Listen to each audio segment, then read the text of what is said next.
if you believe in yourself and you follow your gut and your instincts, you're able to live with the results. But if you listen to somebody and they steer you in the wrong direction and you lose out, that's very hard to live with.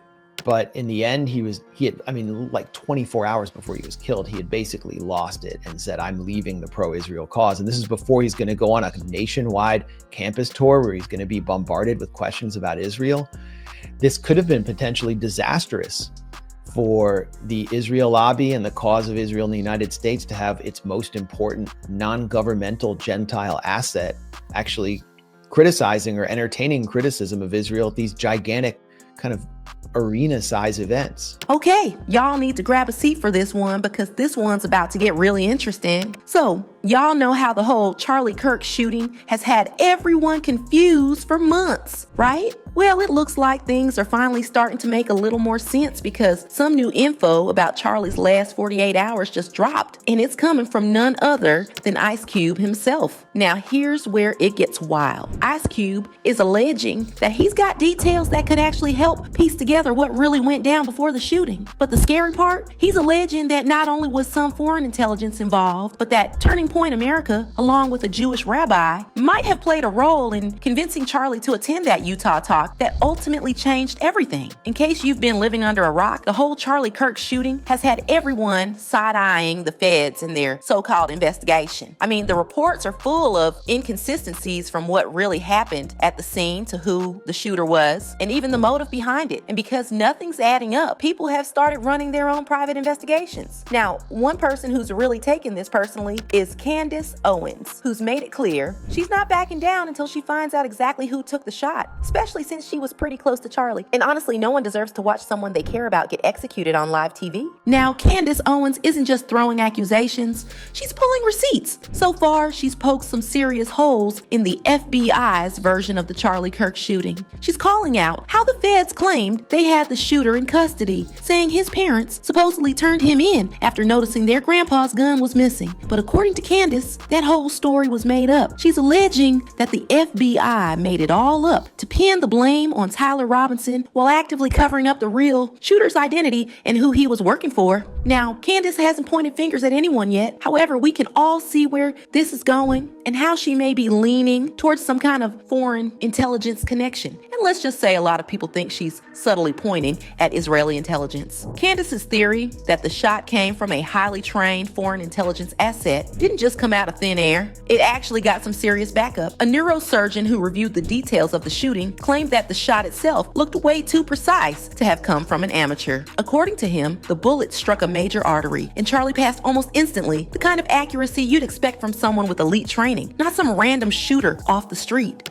Charlie sustained this gunshot wound just to the left of the midline of where your larynx sits, right about here. And then almost immediately you see this flow of blood, and it's kind of a dark venous kind of blood, which might give I don't have any records in front of me right now, might give an indication that this was a venous strike in addition to maybe an arterial strike. Arterial blood kind of pumps out this neuromuscular response that you see immediately with Charlie, where his posture changes, kind of grips, I think it's one hand, and he goes into this kind of contracted appearance, and then he falls over. That's, and I do believe this. I do believe that it was a catastrophic wound. I think that even if you had a team of cardiothoracic surgeons that were standing by, neurosurgeons augmented by various, if you had them standing physically there, he would not have survived this round.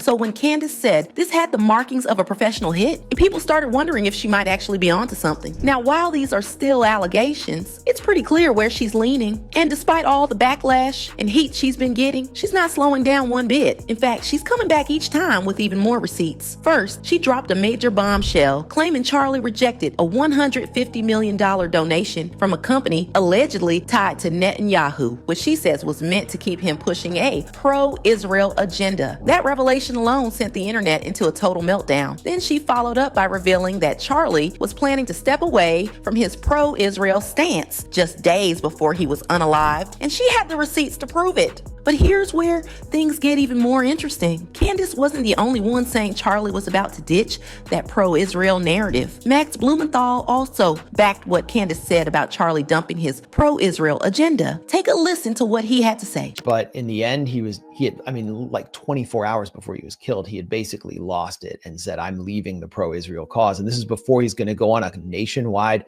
campus tour where he's going to be bombarded with questions about Israel.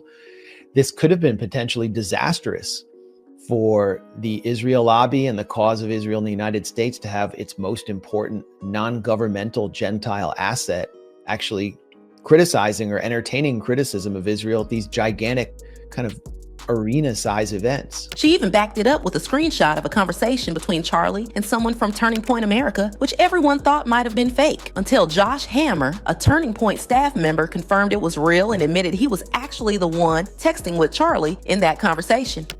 But I want to take the start of this show to address some of the things that have been going around on public, namely about a group text chain that has been made known and released by Candace Owens.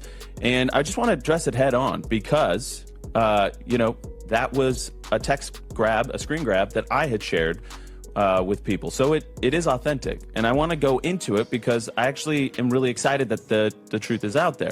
Now, people began side-eyeing Josh Hammer, digging through his old social media posts to see if there was anything shady lurking around. And let's just say they didn't have to dig for long, because not too far down his timeline, they found one tweet that had everyone's eyebrows shooting straight up. They uncovered an old post Josh made barely 24 hours before Charlie was shot. And y'all, it's chilling. He had replied to a 12-year-old Donald Trump tweet that said, "Should be public execution for all to see. You will end this bullshit fast." Josh's reply, just two haunting words: public execution. The timing of that post, paired with those leaked texts showing Charlie torn over his pro-Israel stance, sent the internet into complete chaos. People began speculating that Josh Hammer might have something to do with the shooting, because y'all remember how Candace talked about how Charlie had doubts about attending the Utah talk, but was somehow convinced by a member of the Turning Point America team. But just when we thought this whole investigation into the Charlie Kirk shooting couldn't get any darker, Ice Cube decided to jump into the conversation. And when I tell you, his 2 cents left everyone stunned.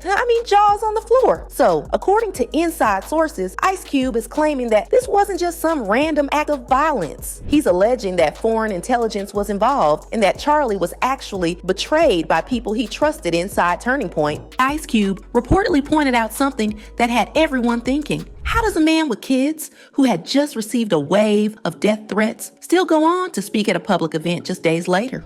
Make it make sense. And if that wasn't suspicious enough, he also called out how there was barely any security at the event, even though everyone knew Charlie's life had been threatened. According to Cube, that alone screams setup. Then Ice Cube really shook things up when he started talking about that leaked screenshot Candace had shared, the one between Josh Hammer and an unnamed man. According to Cube, that screenshot might be way more important than people think, hinting that it could shed light on what was really happening behind the scenes before everything went down. And of course, in true Ice Cube fashion, he didn't just stop there. He hinted that he knows exactly who that unnamed person in the chat was. That little tease alone had social media losing its mind, and truly Ice Cube revealed that the man whose name was redacted from the chat was Rabbi Pasak Walicki. Ice Cube alleges that Rabbi Josh Hammer, in conjunction with the foreign intelligence, had Charlie unalived. According to Ice Cube, they decided to execute Charlie on national TV to send a message to other influencers that they were recruiting, that they would be suffering the same fate as Charlie the moment they decided to go against them. Ice Cube calling out the rabbi and Josh Hammer for allegedly planning Charlie Kirk's shooting had fans talking, and they left comments saying, "I don't think Charlie realized who he was dealing with until it was too late, especially when he was first coming out. He didn't realize that when you take their money, they own you in perpetuity. To them at least. If a woman was leaving her husband and in her final text it read, 'I'm leaving you, I will not be bullied,'